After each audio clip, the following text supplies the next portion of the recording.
Ladies and gentlemen, welcome back to the Evan Here's Culture Campaign. Today we have yet another incredible guest in our lineup of incredible guests. It is a very funny, very intelligent, brilliant stand-up comedian and all-around good dude, Hayden Hamilton. How are you, What's man? up?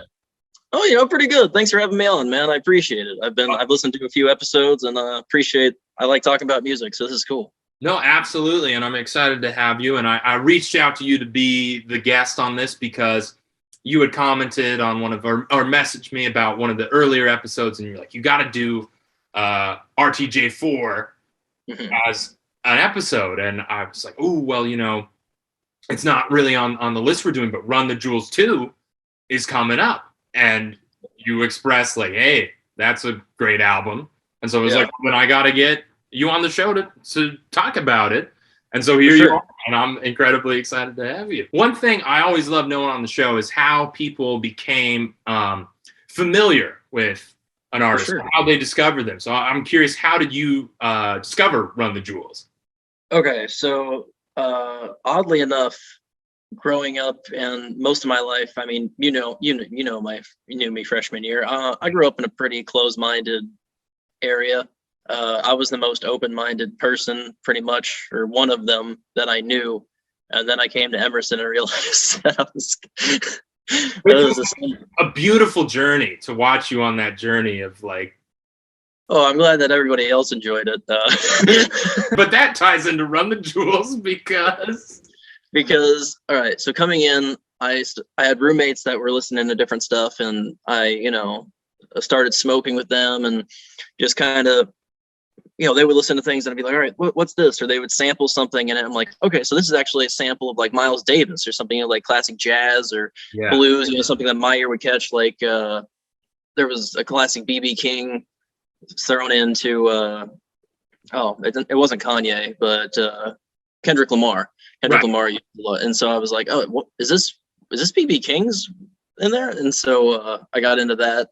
And then some friends introduced me to MF Doom, who was kind of my first introduction into rap that I liked because he used a lot of references. And so through the references, like I kind of got into, more reference style rap where it's like, all right, we're talking about a lot of social, a lot of pop culture and stuff like that. And then using the mixes and different songs that I knew. And so that kind of led into one genre. And then Rage Against the Machine, I've always been a huge fan of because they're more metal. Okay, I'm connecting the dots. So you're a Rage Against the Machine fan. And so they do a lot of work with Zach De La Rocha.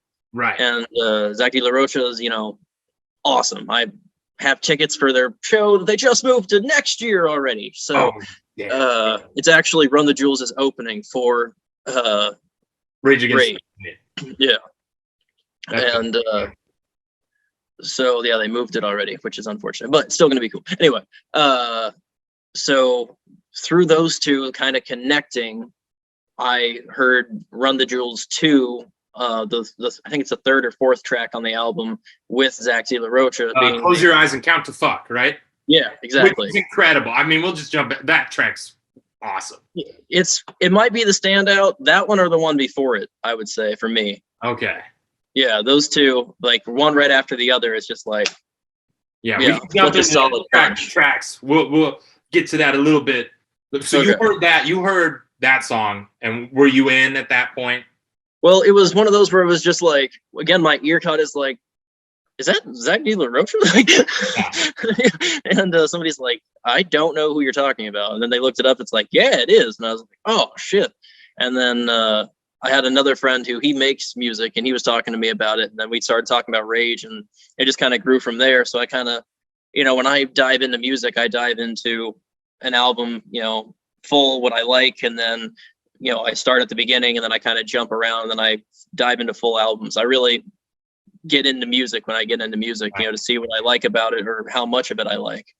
And Run the Jewels 2 was just like, it just hit for me. It just had that intensity of almost of not quite of like rage or metal, but like almost that like in your face, like we have something to say to you. And we don't care if you want to listen because we're going to say it to you anyway. You know, Exactly. it's kind of the vibe I get. I don't know if that's kind Absolutely. It's that they say that all the time. They're like, we're not afraid to tell you the things that you don't want to hear. But right. I mean, what can they do to you, really? But yeah, right. You just don't have to listen to it if you don't want to hear it. But we want to listen to it. You know, absolutely. I had a similar sort of I had a roundabout pathway into even knowing what Run the Jewels is, you know, before the campaign, because I had been shown a few episodes of Trigger Warning with Killer Mike. Oh, really? Short-lived Netflix show. And I was like, oh, Killer Mike, I guess he's like this is a fun show. I guess he's like a rapper or something. Didn't really know who he was. But I was like, I like him, you know, and I was familiar with a little bit of his like political activism and absolutely. He was super big with Bernie Sanders for a bit. Right, yeah, really went hard on the Bernie train, which was a shame. The train could not reach the station. You know, sometimes, yeah. Too sad to delve into too much, but I finally went back and I watched like I hadn't seen the first episode of the show, and in the first episode he's like, I'm Killer Mike, one of the members of Run the Jewels, and I'd heard the name Run the Jewels before, and then I'm like, oh, that's what it is. And so that's kind of how I didn't listen to the music until this episode, except for I was talking to the great Billy Broder. Been on the show. Hope he's doing well. Love you, Billy. He's doing great. And I was telling him, I was like, Billy, I just heard the funniest Ronald Reagan quote the other day. And I might be paraphrasing a little bit, but, you know, he went on live television. He was after the Iran-Contra affair. And he's like, last month I told you that we did not trade guns for hostages. In my heart and my best intentions, I still believe that is true, but the facts and evidence say otherwise. A few months ago, I told the American people I did not trade arms for hostages. My heart and my best intentions still tell me that's true, but the facts and the evidence tell me it is not. And I was like, and he's like, I know that quote. I was like, you do? He's like, yeah, Killer Mike samples it on his song Reagan. And so I was like, well, I got to listen to that thing. And it was just, that song just, are you familiar with that song? Yeah. I like a lot of Killer Mike's early work. And I was just like, well, I can't wait to hear Run the Jewels too. And then, so finally, here we are. I heard it. In fact, I went and over the last couple of days, listened to all the albums. Oh, hell yeah. You know, I haven't gotten to go too in depth with all of them, but I wanted to. It's like one of the, in terms of like branding and like a sound, one of the coolest groups like ever. Like so well thought out. You know, they got the symbol, they have the iconic covers. The sound is so clear. They do the fun that, you know, it's they release all the albums for free. Like there's such a clarity to the vision. Yeah, for sure.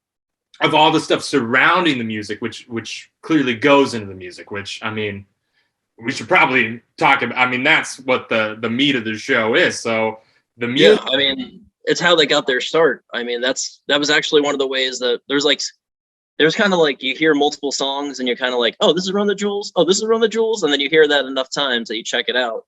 And one of them for me was Oh Mama, because the music video is Rick and Morty. Right. So I saw that on Adult Swim and I was like, oh, this is kind of interesting, kind of cool. And I like the music video. I mean, it's fun. And so that was like, they got their start with Adult Swim is they didn't know each other. One of the lead people at Adult Swim got them together. And they were only supposed to work together for 2 weeks, but they worked together so well that they were like, we should probably continue this. And then their big thing, they considered the other member from the Jewels, the audience, because they went live and they would go, one of them would come out as Killer Mike, one of them would come out as LP, and they'd come out together. And then when they'd come out together, they wouldn't even change clothes or anything. They would just be Run the Jewels, but then the audience would lose it. And so that first tour, they were like, we should probably just keep doing this. And that, I mean, and, you know, I don't think none of, they haven't released solo albums since, right? They've just been. I don't believe so, no, because there's been talk of it. Like they've asked them, like, do you want to release solo work? And they were like, we are in a rap duo. This is what we're doing right now. So which I think is just such a beautiful, like two guys who were like grinding it out, had an audience, were respected rap guys, and then rappers, and then, met each other and suddenly formed this like beautiful partnership and just elevated each other's work so that they could, shoot themselves into the stratosphere. But Absolutely. I mean, they were both respected, but not as big as they should have been, especially LP. Yeah.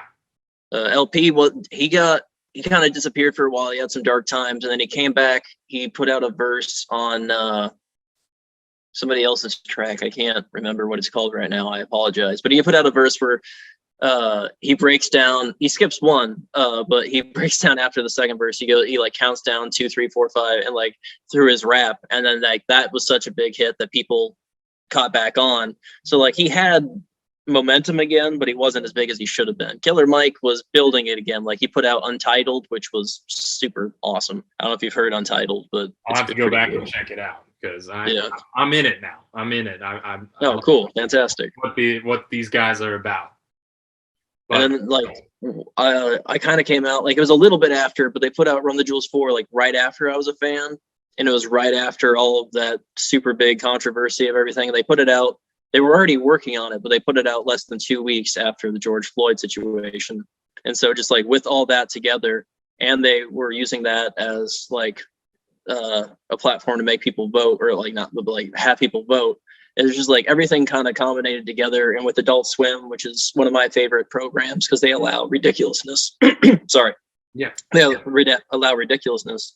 It just kind of was a combination. I was like, man, this group has everything going on. Like they just have a badass attitude. Yeah, and there's no weak links in it, like at all. Which is, there's tracks that I care for more than others. Absolutely. But after listening to all the albums, it was like this was definitely the one that I stuck out to me the most. Run the Jewels 2. I listened to them all 4. I'll have to listen to it again, but I'll have to listen to them all again. But 2 was definitely the one that stuck out. And I think when we were messaging about it, you had said something like, man, they were really angry on that one. Yeah.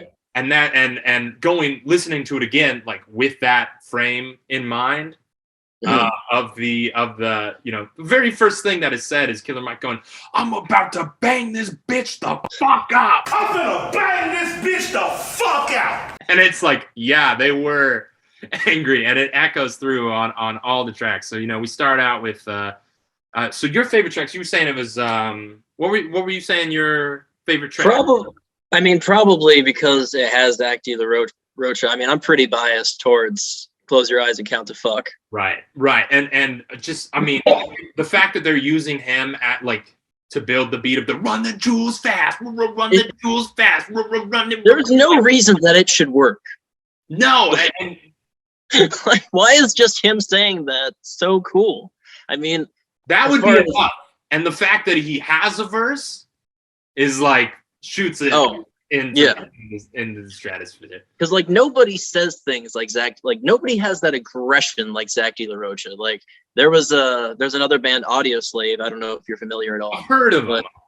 So Soundgarden is a band from the grunge days. Yeah, exactly. So their lead singer, Chris Cornell, it's essentially Chris Cornell and the rest of the band from Rage Against the Machine, just without Zach De La Rocha. And so they put out, there's a video on YouTube of them doing a Rage Against the Machine song. And I love Chris Cornell. Was supposed to go see him literally the day after he passed, which is my luck for sure. But of course, that's very self-centered. It's a very Hayden-centric view of the world. How dare you kill yourself? I was supposed to see you, bitch. Like, anyway. See, I went a little too intense. I told you I would. I'm sorry. No, that's the intensity we need here. And speaking of the intensity, like we gotta just talk about LP's production. Oh, hold on. I want to say that real quick. Yes, but like with Zach De La Rocha on here, like I love Chris Cornell, but he does a Rage song and he just doesn't hit it. Oh, right, yeah. And so it's like there's nobody that just has that intensity that Zach De La Rocha. Like other people can cover it, but it's just not the same. I felt like, did you watch Get Back? The Beatles documentary? Oh, I have not yet. No. There's a part where they're sitting around talking about, like, maybe we should make Billy Preston the fifth Beatle. And I was like, I feel like Run the Jewels should have that conversation. Maybe we should make Zach Taylor Roach the third Run the Jewels, because he compliments them so well on that track. Well, I think it's kind of cool because he has like one track on every album. So he's kind of like that little bit of like, it's like the Run the Jewels family almost, you know, yeah, it's kind of like that little cherry on top. Like, man, this album really is great, especially on that third one. He doesn't come in till the very end.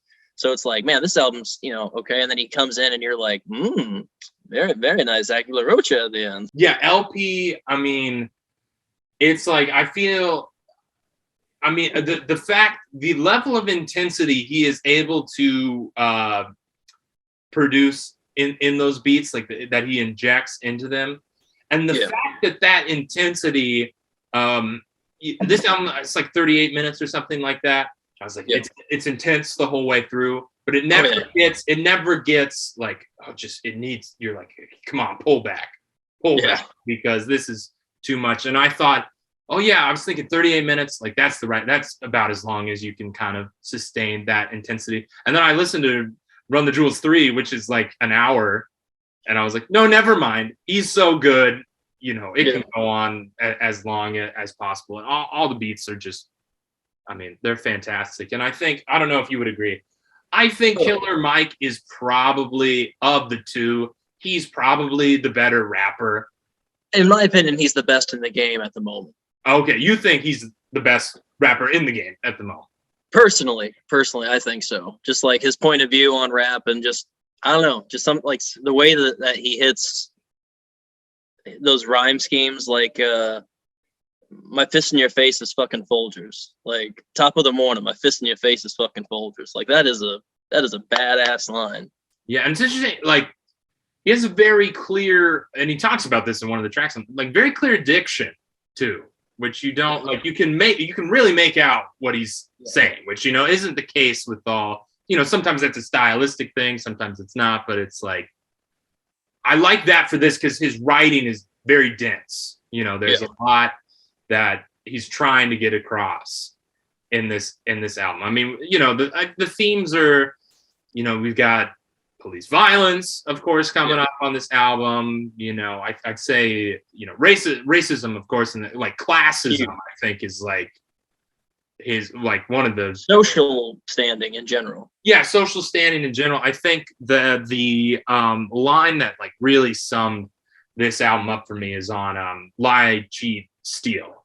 Yeah. Which, on the first listen, I'm like, oh, that's my favorite track off this thing. But then after going back, I'm like, no, it might be Close Your Eyes and Count to Fuck. But the bit in Lie, Cheat, Steal where, you know, he's like, well, who really run this? Like, who say he'd run this? Like, who really fun this? Like, who really fun this? He's talking about Did you watch that video I sent you? Behind the throne, yeah. Did you watch the video I sent you today? Oh, no, I didn't get a chance to look at that. Okay, so it's Killer Mike rapping to an old folks home, but he's rapping Lie, Cheat, Steal. Lie, cheat, steal, kill, you know. But he starts with the quartet where it's like they're lie, cheat, steal, kill. Like it's awesome. Oh, I gotta give that a watch then. It's pretty awesome, yeah. Because that song is, I mean, it's awesome. It's awesome. The whole thing is awesome. That track is good. I mean, were you saying Blockbuster Night Part 1 was one of your? Yeah, that one. I mean, it has just so many great, like it has the top of the morning line. It also has the this Run the Jewels is mayhem melodic. Anyway, it has a lot of it has a line you really like on it. Murder, mayhem, melodic music. There we go. Like he's just really good at like those alliterations, like, and I don't know why, just when those hit, just like something in me, it's just like, yes, like he's back on, he's doing his alliterations again. And like, not to disrespect LP at all, LP is a great rapper, but yeah, I mean, I like the deep, you know, he's got a very deep sort of rap voice. Yeah.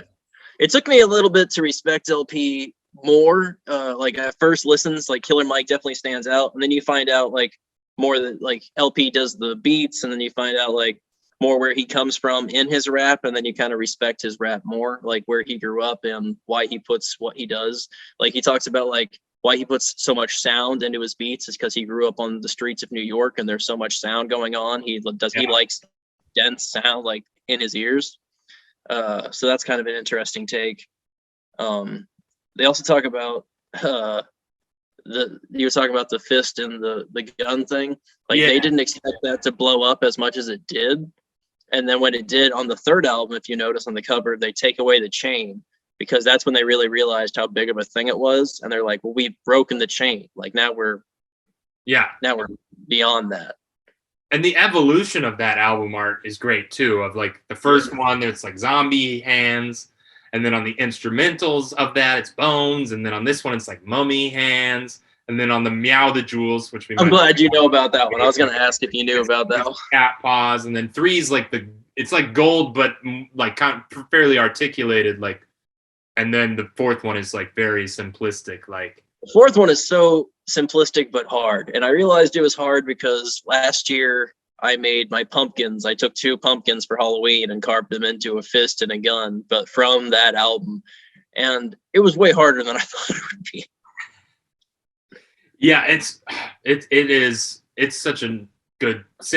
That's what I'm saying. Is like there's such a vision. It's like I imagine it's like what people like felt about like Wu-Tang in the 90s of like exactly. It is somewhat a lifestyle in a way. It's exciting to see what they're going to do next. It's exciting to see there's like culture around it. There's like a real culture around it. And even I went and watched some of the clips of them performing at the Pitchfork Music Festival, and it was like wow, like this, I want to be in this audience. That's another thing where it's like they got their fame from live performance, so they can perform live. But they also have put out more music videos than like any other artist I've ever seen. Like they have a music video for almost every song. It's crazy. I haven't even seen them all. Strong visual component, the band, which is another thing about the brand. The Social, where like Adult Swim, I mean, it's on late, yes, but it gets out there, like it has its audience. Rick and Morty is undeniably an audience, whether you like that audience or not. Yeah, absolutely. Undeniably like a big, platform. Yeah. So it's like they have their, and then they have, Killer Mike was part of, why can't I think of it right now? Not the Outcast. So he was part of Outcast before. So it's like, Outcast is huge, so he came from, it's like, I don't know, it's like rap royalty, like hip hop royalty with Outkast, and then able to manifest that for himself, like fully. Absolutely. And form, because they were a duo, and he is, forming the next, like you sense of passing of the torch almost. Absolutely. Even though if they could come back with another album, that'd be cool. But that would be incredible. Like I have yet to really delve into the Outkast like back catalog, but from what I know, it's like from what I had to, because my old roommate, that was his favorite group, so he listened to Pantera and I listened to Outkast. as a sharing of cultures. Yeah. Well, I mean, I showed him a lot of music, and then it was just Pantera that stood out to him the most, because kind of like, Run the Jewels, it's very in your face music, but right. I think I don't know how you feel about this track, but it's a track that I really love again on this. Do you like Love Again? Because I had a journey with it. I'll tell me your journey, and then I'll tell you mine. The first time I was listening to it, and it's their song for people who haven't heard it, it's their, a lot of the rest of this album is like political and like, this is the sex song. This is the we're having sex song, and so it's Killer Mike and LP are like, we're gonna, LP's like, want to put my tongue in it, and it's just, and there's a certain into every space I go. It's so graphic, and you're like, part of you, I mean, like, you're like, I get that this is like part of hip hop, this is a thing, but it's like you've seen what those two guys look like, and they're not unattractive guys or anything, but you're just like the visuals, this is like conjuring up in my mind, I don't know about this. And then, the hook is, she got that dick in her mouth all day. And for some reason, I started just thinking about like the logistics of that, like, as if it wasn't, just an hyperbole for rap of like, oh, that would be awful. Like, that would be awful for like 24 hours with the dick in the mouth all day. Like, you'd have to be like, if you got to get stuff done, you got to like crab walk around. If you're giving the bone job, and then, it's just not going to be fun, right? I mean, 24 hours all day. So I was like getting hung up on that. And then Gangsta Boo comes on. That's what she's called, right? And she does her verse. And suddenly I was like, no, I like this track because she comes on and she, flips the script and she does her lines, which are in the exact same vein. And then she does, he got that clit in his mouth all day. And it flips around, and for some reason it reminded me, that song, who likes short shorts? We like short shorts.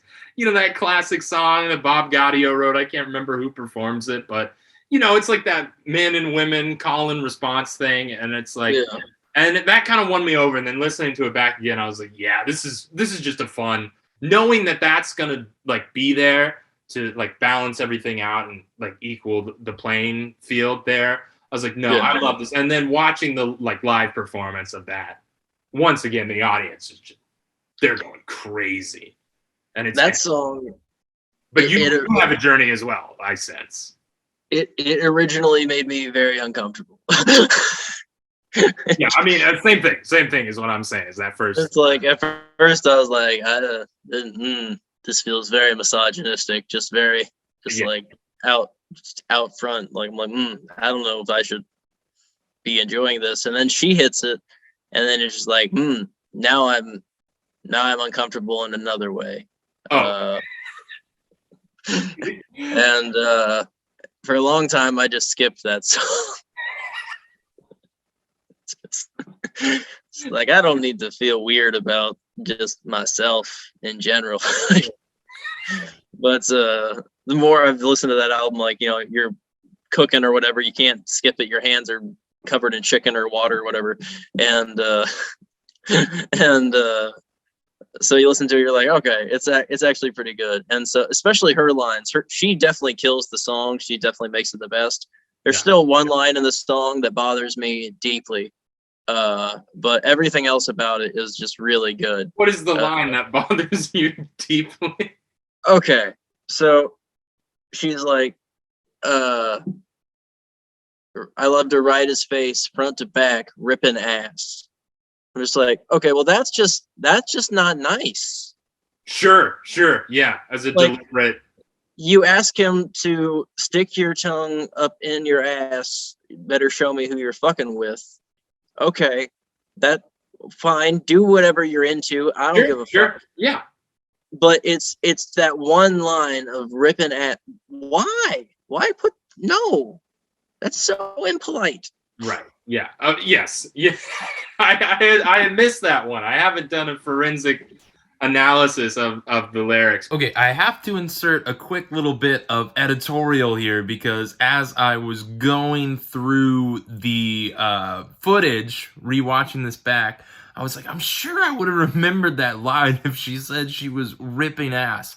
And Hayden has misheard the line. The actual line is gripping ass, not ripping ass, gripping ass. It's amazing how one letter can change everything. And also, like, you learn a little bit about the biographies, and you're like, oh, these guys they're two married guys. I don't think LP was married at LP was married at the time. I think he's married now, but you're like, that kind of also bumped it up for me. Well, Killer Mike's wife, she like goes to strip clubs with him and shit.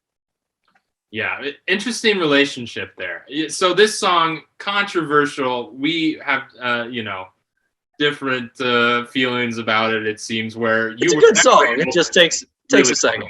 Yeah, and I was able to be won back by it. Fascinating. So much to think about in that song. I think what we're learning is I'm just uncomfortable with myself as a human. And that song makes you feel things about yourself that you don't want to. Is It's what just like, oh right, sexuality is a thing that happens when I'm not being productive. I should forget about that. Yeah. Any other tracks you want to really shout out, really put a spotlight on? You think? I mean, if we can go down the list of whatever, but like Sure. I think it's interesting that Spotify took off the bonus track. I don't know if you listened to that. I did listen to it. Blockbuster Night Part 2. Yeah, Which I think I had listened to before you told me that it was not cool. there, because I had to look up. I was like, why is it called Blockbuster Night Part 1? Where's Part 2? Yeah. And then that came up. I don't know what It used to be on Spotify. I don't know what happened. But it's awesome. I love that song. Like it starts out awesome with that elephant sound. Like just LPs, he just makes, I mean, man, he makes some great beats to go along. Like the rapping itself is great, but without the amazing beats to go with it, it's just the rap, you know. Like I don't know, they're one complements the other so well. Like, Yeah. I don't know, those sound effects. It's like perfect editing in a movie, you know. Like if you hear a slap and it's 1 second off or half a second even off, it feels wrong. But if it's just right, you're like, that was a good hit in the movie. I was actually teaching a stage combat class this morning, so I know exactly what you're talking about. So great album. I mean, great. I don't know if it's gonna work my way or work its way into like a regular rotation for me, because there is a specific kind of mood You have to be ready for that punch in the face. in for it. Like it can get you there. Like it doesn't, you know, slow. It's not an album that slowly is like, okay, here's what we're doing, and we'll get you there, and we'll bring you along as the listener. As we were talking about, it's an album that is, this is what it is. Do you like that? Hopefully, you know that. Yeah, very much like we were talking about Pantera earlier and the similarities. They have an album, The Great Southern Trendkill.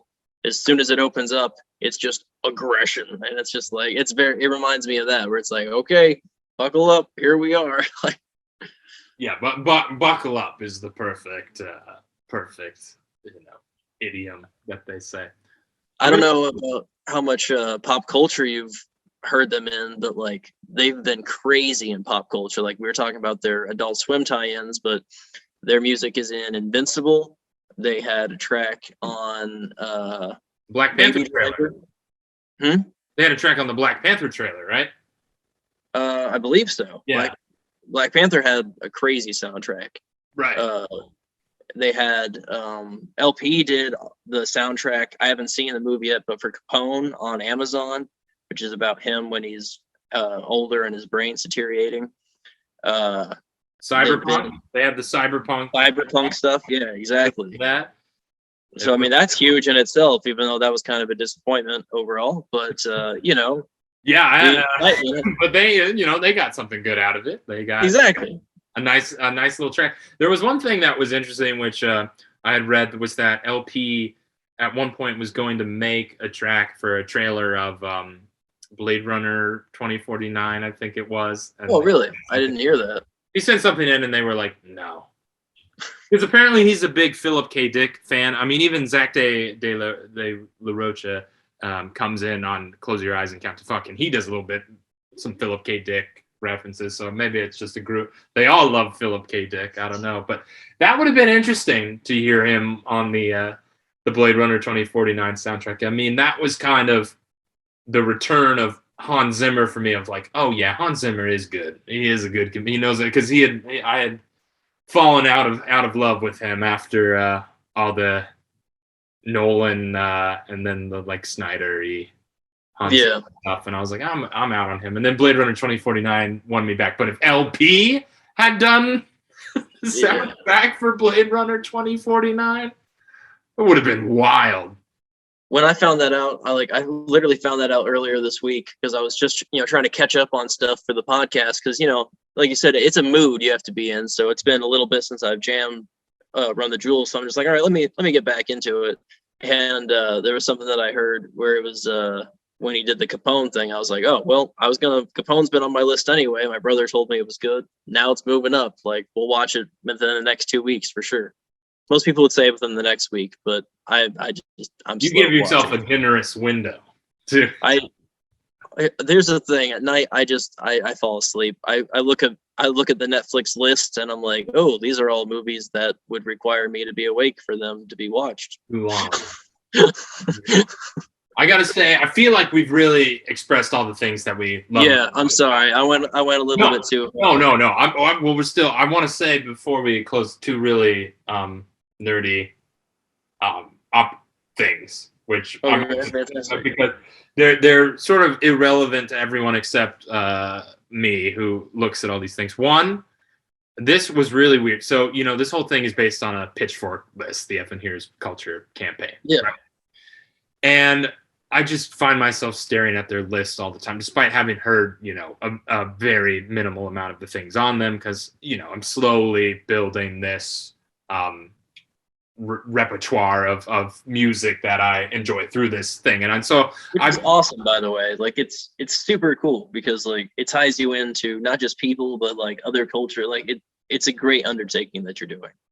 I mean, I wouldn't do it if it wasn't fun for me. And it's always been, even if the album's bad, it's been fun for me. And we've had, a string. I feel like there's a string of good albums that we're starting to hit, where things are just going to be good from here on out. But things got weird in these lists because I looked at this was their decade list, but I looked at all their year list, right?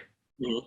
And you'll see some odd things on there of like, because it's multiple reviewers. They're all, and opinions change on things, but you'll see things where like an album will rank, 40 or something on of the 50 albums of that year, and it'll and then something that ranks like 20.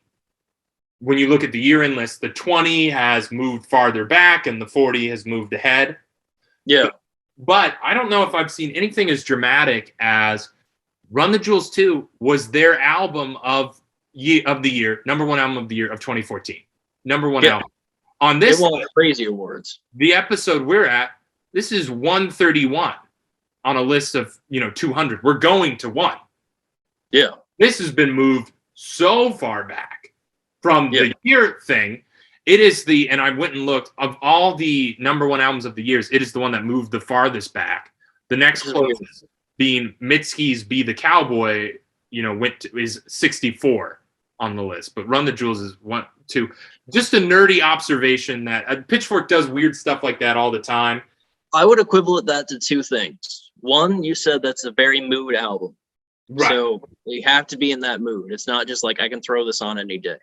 2, I would say that the evolution of Run the Jewels makes it so, like, especially with Run the Jewels 4, it makes it so, like, even though Run the Jewels 2 has all that attitude and aggression, like, just the actual music progression of Run the Jewels 4 and when it came out and like what it's talking about, I would say it's like, oh, well, yeah, you clearly moved past Run the Jewels 2. So that might be why it's moved. You're saying there's a certain level of like Run the Jewels 2 was a moment. It was like big. Well, like they're still making stuff that's popular. Yeah. Right. So it's like, all those albums, like every Run the Jewels album has had the Pitchfork Best New Music designation that they give out.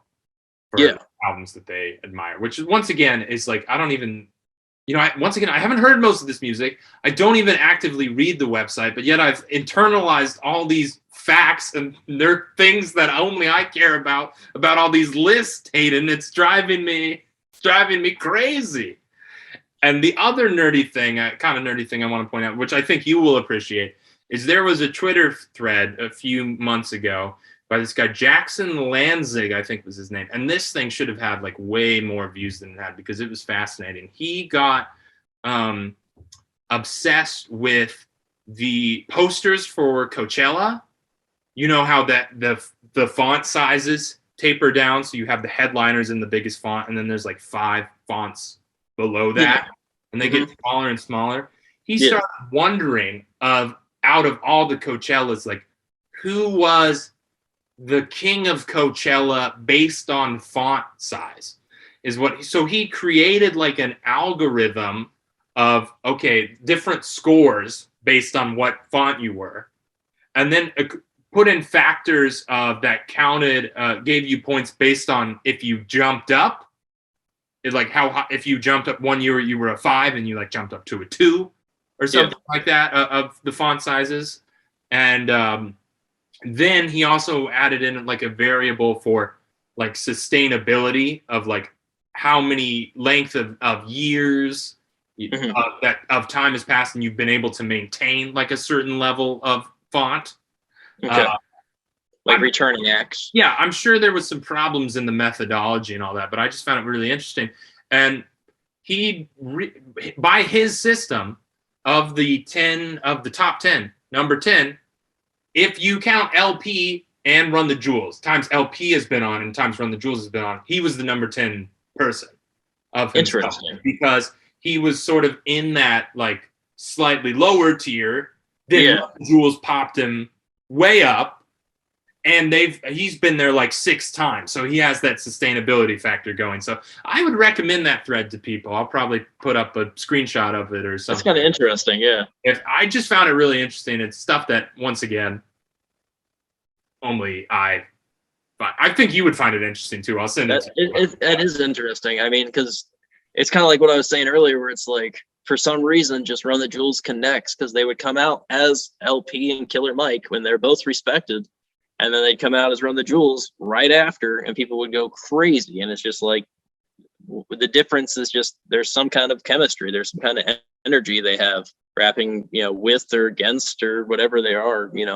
Their energy is just, it's just something about like that one complements the other. One doesn't care and one doesn't care, but in a way where it's, I don't care, but I want to change thing. I don't know. Yeah. And it's like, with the LP producing the beats and everything, it's like basketball. It's like they're setting each other up to get the layup. They're alley-ooping it over to get, he'll throw him a beat like Killer Mike will crush. I've tailored it to him. They just know how to work with each other, and it's nice. It's a happening of the reverse of like, I guess you have super groups and things like that, but normally you see it as being like you have a group that then breaks up and they go do all their solo projects, Yeah. So to watch it happen in reverse is just fascinating to me. For sure. I love it. I love, the ethos of the group. Once again, like, I don't know if this is the album that I'm going to listen to all the time, but I have just immense respect for it. I really enjoyed it. I've found so far the rap offerings on the campaign I've found kind of underwhelming. And this was like the time where I'm like, no, this is a great album. This is a great. A lot of them have been like mixtapes and things like that, which, there's a coherence to this. Like there's a coherence. Yeah. It is an album, Yeah, absolutely. Whereas some of those mixtapes, you're like, there's no central idea here. Some of the beats are this doesn't have anything. They are all about vision, and with every album they talk about like they try to add something, like they're always thinking about the vision. Yeah, and that's beautiful, and that's beautiful, and that's why we respect them, and that's why we'll be Run the Jewels in for the rest of our lives possibly, and so I think we've talked quite at length about this album, and I really enjoyed it. I hope you had a good time, Hayden. I really appreciate you having me on, man. I hope I didn't go too crazy, but thanks. It's been really good seeing you and hearing from you. I hope I'm just excited to see you do more. I mean, you told me a little bit about what you're doing, but you're gonna do more than that. You're a very, very talented human being. Thank you, Hayden. But do you have anything you want to plug? Anything coming up? Just go to comedy shows, please. Not even just mine, just wherever you are. If you're listening, just please go out, wear a mask, do whatever you got to do. Take a ruler. Tell people that if they come within that distance, you'll hit them. I don't care what you do, but just go out and support. Go laugh in public. Comedians are trying, and please just go have fun in public and laugh. Take a date, do whatever you got to do, but just go support people, whether it's stand up or acting or whatever. Just try to support the people that are doing art because they have to do art to survive. I think that's a beautiful sentiment to close out on. Thank you for coming on, Hayden. It was so much fun. Thank you for having me, man. I appreciate you.